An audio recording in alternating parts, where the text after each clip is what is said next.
Pop quiz. Pop quiz about Abraham Lincoln. Abraham Lincoln, famously a Republican. I think inarguably the greatest American president in the history of American presidents. One of the greatest and most consequential Americans of any stature to ever walk the earth. Clearly, I think the greatest and most consequential Republican politician to ever walk the earth. So here's your pop quiz about Abraham Lincoln. What party was Abraham Lincoln before he became a Republican? Because he became a Republican right at the beginning of Republicans. Their first national convention as a party was 1856 in Philadelphia. Lincoln was there at that convention. He almost got picked as the brand new Republican Party's vice president that year at their first convention, but that was their first convention. The Republican Party didn't get founded until then. What was Lincoln before that? If you said he was a Whig, you win the non-existent prize for this pop quiz. He was a Whig. He was in the Whig Party before the Republican Party existed, and he became a Republican. Abraham Lincoln even ran for the Senate as a Whig Party candidate. The Whig Party has kind of a funny name, right? But it was a major political party. At one point or another, Presidents John Quincy Adams and Benjamin Harrison and Chester Arthur and Rutherford B. Hayes and Abraham Lincoln, at some point in all of their careers, all of those American presidents were all members of the Whig Party. William Henry Harrison, John Tyler, Zachary Taylor, Millard Fillmore, they were all Whig Party members while they were president. The Whig Party was a really, really, really big deal in American party politics. But then they weren't. Then they fell apart. The Whigs were riven by internal divisions having to do with the emerging issues as the party grew, as the nation grew and changed. A lot of their division had to do with the issue of slavery and so, some other principled issues, but the Whig Party had been a huge deal, and then it fell apart. And political parties back then weren't exactly what they are today. But when the Whig Party fell apart, the two-party system of the time fell apart a little bit as well. You have two parties and one of them collapses. It doesn't just mean good news for the other party. It means that two-party system that depends on tension and coexistence between those two parties, that whole system falls apart if one party ceases to function. And when the two-party system fell apart, because the Whigs fell apart, when that two-party system got rocked by them collapsing as a major party, what was left behind in American politics, for a while at least, just turned incredibly nasty. A little bit violent, but also nasty. One of the things that happened in American politics at that time is that we got a series of secret societies that formed, basically to try to drive Catholics out of this country. One of them was the secret Order of the Star-Spangled Banner. There was also a secret Order of United Americans. So all these different groups, they all had different names. But their whole reason for existing, their animating cause, was that they were against Catholics. They were against these filthy immigrants who were destroying America for native-born Americans. Americans who had been born here were having their birthright torn from them by these filthy interlopers, these Catholics, these suspicious, these unassimilable people from other countries who are ruining everything here. Criminal, filthy, irretrievably alien. And when the movement embodied by those secret societies spread out of the cities of the East Coast and spread out of New England and went big nationwide, and it did go big nationwide, the movement, it was interesting, it morphed a little bit depending on where it was. It was very strikingly anti-Catholic in, say, Massachusetts. By the time that movement was ready to spawn its sort of offspring or its offshoots in California, well, in California, it didn't make that much sense to be rabidly anti-Catholic. In California, the version of it became rabidly anti-Chinese, because those were the immigrants they had out there. And if you want to blame something on immigrants, well, you're going to be an anti-Chinese party out there. This movement in American politics around the time that the two-party system collapsed because the Whigs fell apart, it was nativism. right? Nativism. They hated immigrants. They blamed everything wrong in the country on immigrants. And it started as disparate movements and disparate secret societies, but eventually they got a name. They became known as the Know Nothing Movement, which was also a funny name. People remember it to this day in part because it's a strange thing to call some sort of political movement, but the origins are simple. If you ask them about their party, they didn't profess to be ignorant and know nothing about the world. They were supposed to say they know nothing about their party. Their origins were in secret societies. Right? So if you were asked, if you were a member of this movement, you were supposed to say, oh, I know nothing. Do you go to meetings of this movement? I know nothing. Are you in this secret society? I know nothing. That's how they got the name the Know Nothings. But for a brief period in our history, around the collapse of the Whigs before the Civil War, the Know Nothings got really big, really fast. And they did that in the wasteland of this two-party system getting rattled. The Whigs collapsed. Two major party democracy sort of fell apart for a time because of that. And so we got these know-nothing politicians, this know-nothing movement across the country. They're very successful. The know-nothing mayor of Chicago declared that there would be no city jobs for any immigrant from anywhere. The know-nothing mayor of Philadelphia said there would be no political appointments for any immigrant, native-born Americans only.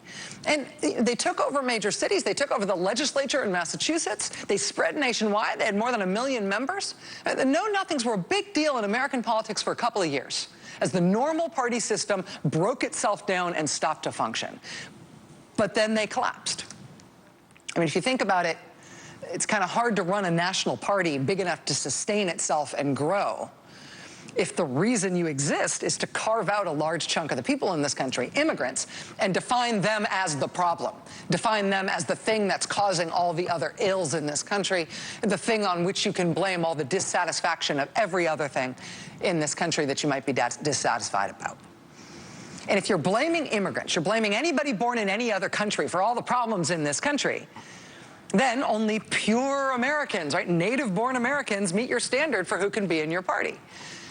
Problem is, we're just not that kind of a country. Population-wise, we are basically all immigrants. And so the know-nothings did rise to prominence when all of a sudden there was no longer this system of two strong parties to take up the space and define the space where constructive and sustainable American politics could happen. They rose for a hot minute in that environment when that two-party system stopped working, but it didn't last. It couldn't last. I mean, their nativist blame the immigrants party, it dried up and blew away, became a historical curiosity.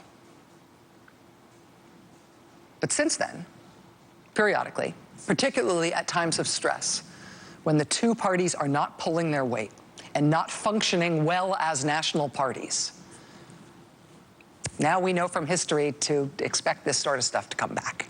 It does come up. It's like anthrax dormant in our soil. We are a nation of immigrants who turn on immigrants as scapegoats when normal politics doesn't work anymore. And so when the wind's just right and the host is weak, just wait. The blame the immigrants nativism that is always around at some level, it comes back. It comes out of the secret societies. It comes roaring out, once again, out of the dark. He was murdered by an illegal immigrant gang member, previously convicted of burglary, brutally beaten, and left to bleed to death in his home, 90 years old and defenseless. The perpetrators were illegal immigrants with criminal records a mile long, sexually assaulted and beaten to death with a hammer. Her killer had been arrested on multiple occasions, but was never, ever deported. Dangerous, dangerous, dangerous criminals, deadly, and it is deadly, non-enforcement policies that allow thousands of criminal aliens to freely roam our streets, walk around, do whatever they want to do, crime all over the place. If these violent offenders cannot be sent home, our law enforcement officers have to release them into your communities. And by the way, the results are horrific. horrific. As many as 30% committed new offenses, including rape, attempted murder, and child molestation. We take them. We take them. We take anybody. Come on in, anybody. Just come on in. Not anymore. My first hour in office, those people are gone.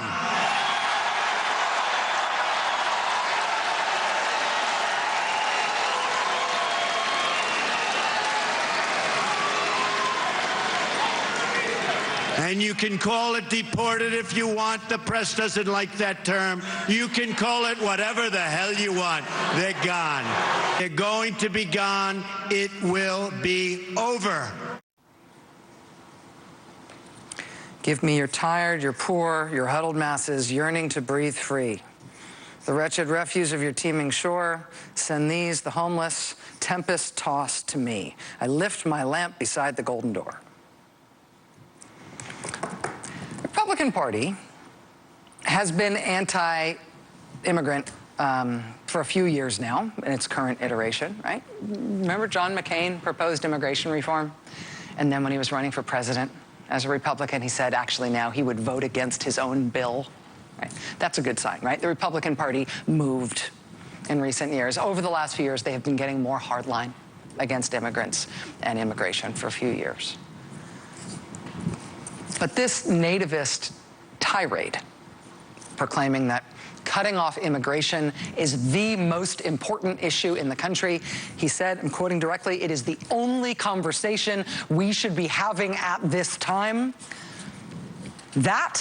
That is older and deeper than the recent Republican Party drift toward harder line conservatism on this issue. That is the kind of anti-immigrant nativism that we have had in our country before. But when we get it is when normal politics collapses. We are a system that was never explicitly designed this way, but we became this way really fast. We are a system, a democratic system, that is basically designed to work with two major parties. We're a two-party democracy. And yeah, there are minor parties, and yeah, the party names have shifted over time. But when we now know from centuries of existence, right? We now know when two parties in America cannot equally hold their weight in argument, when they cannot take up space in the tension between them to define the realm of decent political discourse. This happens. This has happened before. This happens in our country. There's a reason that David Duke from the Ku Klux Klan praised Donald Trump's anti-immigrant tirade as an excellent speech. It's not just because David Duke's a creep. It's because in the 1920s era Klan was the next iteration, right? After the 1850s era know-nothings. They were previous iterations of this kind of thing that seeps out of secret societies and into our real politics when real politics fails.